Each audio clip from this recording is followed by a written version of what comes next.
Hello. हाँ hello. कौन? हम आरती के भाभी बोल रहे हैं। इतना रात को क्यों फोन किया, क्या बात है? वो आपका और आरती के बारे में सबको पता चल गया है, आप लोग का प्रेम संबंध के बारे में। क्या? तो हम लोग सब सोचे हैं कि आप लोग का शादी करवा दे, तो आ जाइए घर पे। तो ठीक है, कल आ जाएंगे। नहीं, अभी आइए, सब कोई देख भी लेंगे अच्छा से, फिर उसके बाद शादी हो जाएगा। ठीक है।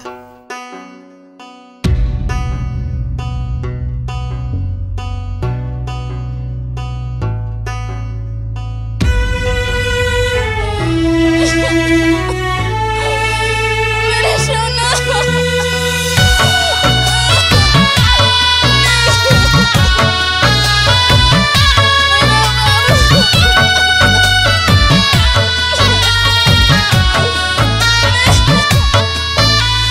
दुनिया भइल दुश्मनवा हो हमनी दोनों के प्यार के।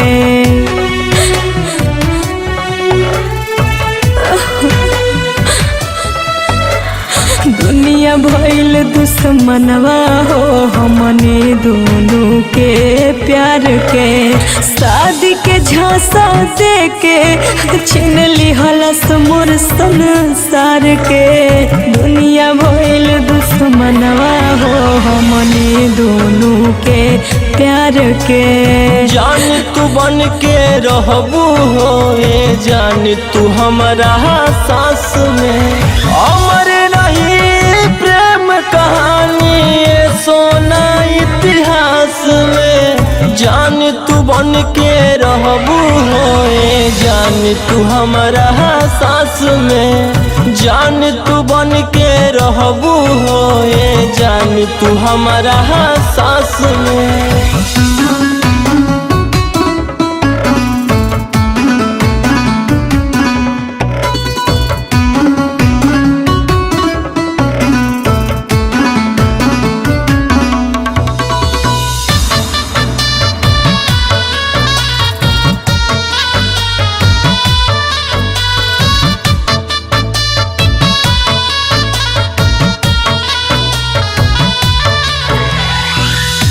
जहावा जहावा जाले नजरिया सबके हुलागे दरिंदा हो। लाश भइल बा भले ही शरीरिया प्यार त तोहार जिंदा हो।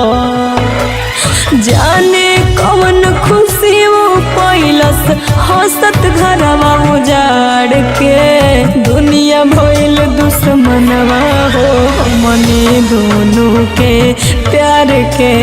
जान तू बन के रहबू हो ए जान तू हमारा सांस में।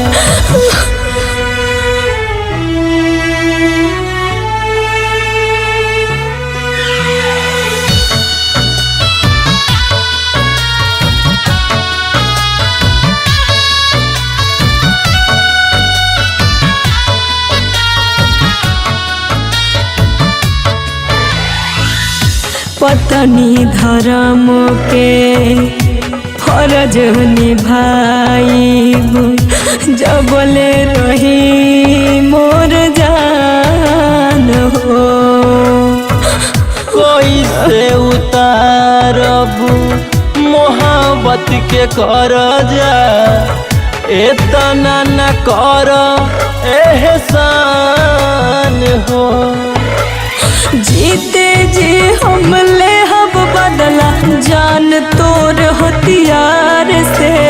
दुनिया भइल दुश्मनवा हो हमने दोनों के प्यार के। जान तू बन के रहबू हो ए जान तू हमारा सांस में।